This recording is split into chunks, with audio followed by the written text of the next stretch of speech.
Yo, welcome back to another late one tonight. So we're gonna check out why the team that lost in Spain final match have the top sport valuation chart.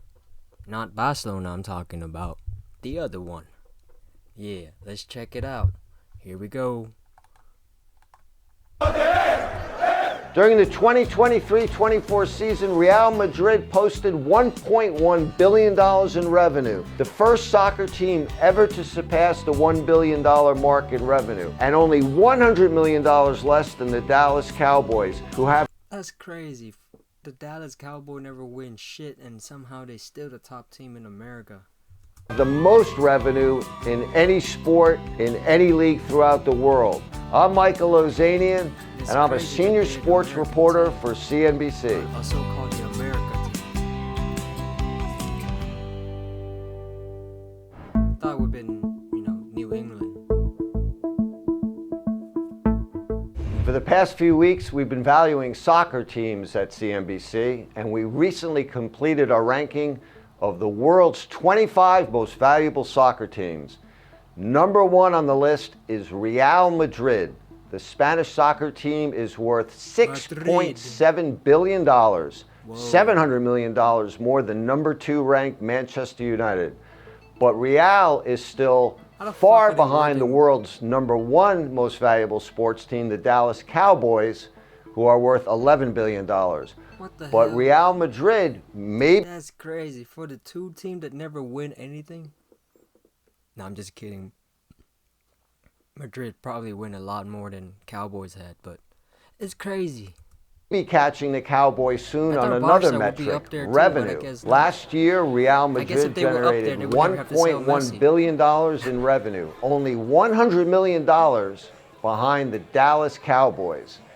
And thanks to their new stadium, which Real moved into during the 23-24 season, the Spanish soccer team increased its matchday revenue by 100% to $270 million.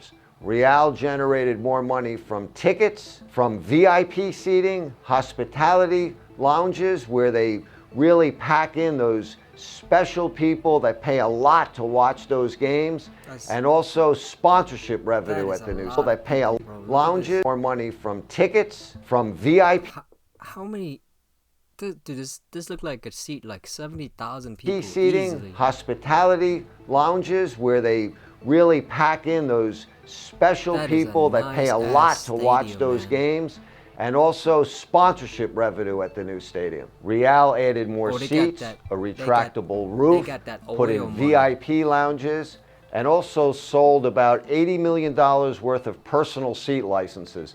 Personal seat licenses, mind you, only give you the right to buy season tickets. Real also increased its sponsorship revenue by 20%, notably by a new sleeve sponsor with HP. HP is not doing that good. Stadium really revenues good have computers in become the first increasingly important in soccer Terrible as update broadcast revenues have either declined or leveled off. As teams compete for the best players, it's vital that they generate as much revenue as possible from their stadiums. That revenue could be ticket That is so sales, cool. that could be hospitality, it could be non-soccer events, it could be more spaces for advertising and sponsorship opportunities. I mean, yeah, that's true. It's an indoor stadium and have a roof that can open and close whenever they want it to. So it seems like they're gonna have a lot of activities in there instead of just soccer.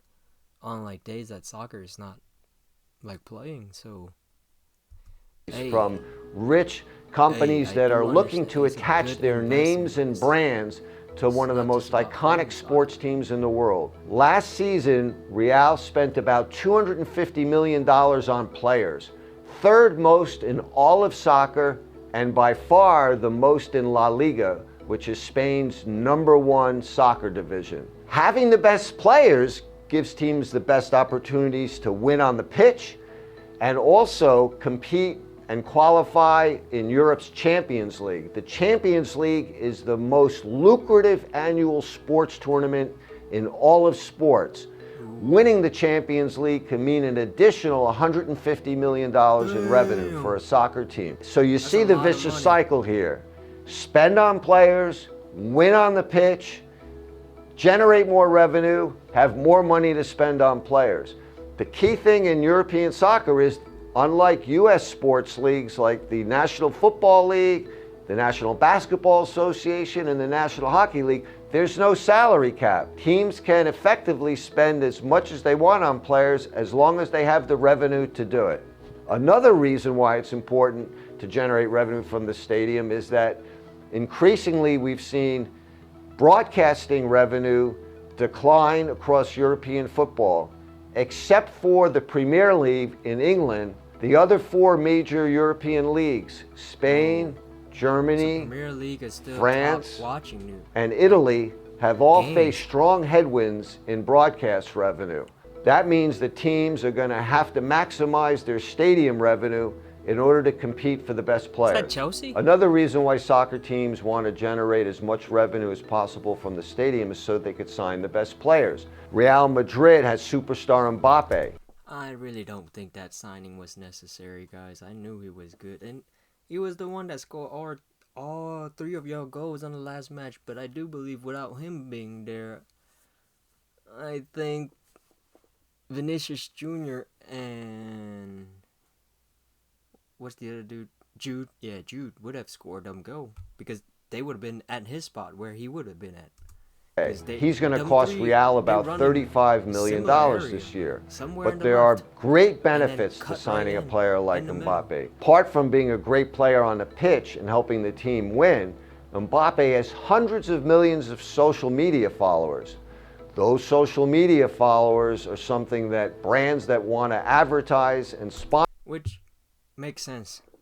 Because now that I think about it, Vinicius, Jude, Kylian Mbappe, they all right-footed, so they want to go left.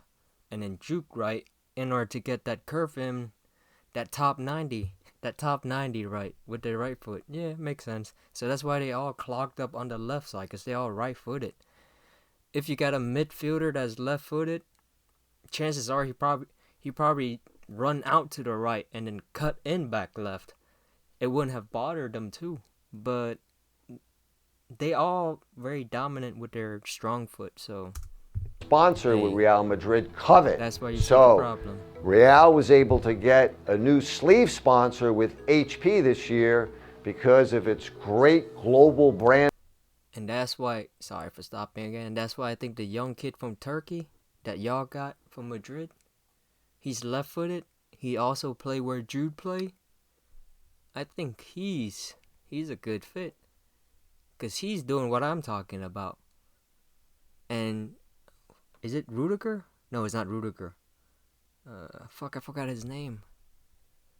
He's a young kid from Turkey. He's play center attacking mid. And he scored one the other day, I think. But I really think he's really good, but Madrid just doesn't use him well. Doesn't understand how to use him. Because he's a left foot. He solved a lot of your problem. Y'all just don't know how to use him. Brand awareness brought about by players such as Mbappe.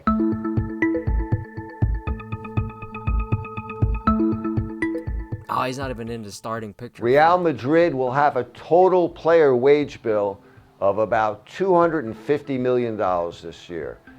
Third most among all soccer teams on the globe.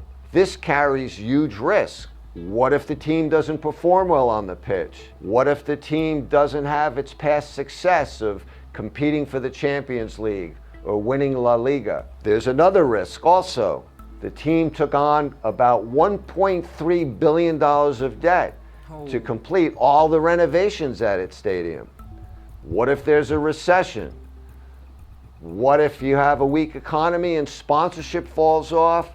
Or for some reason fans don't come out to the stadium? The team's going to have a little bit of a trouble then trying to make its debt payments possibly, or generating the revenue that it needs to meet its debt payments, or signing great players down the road. So this great vicious cycle that has been very positive for Real Madrid historically about increasing its revenue, hitting record revenue among soccer teams, bringing in more sponsorships, signing great players, which has then led to a record number of Champions League titles, always competing for La Liga.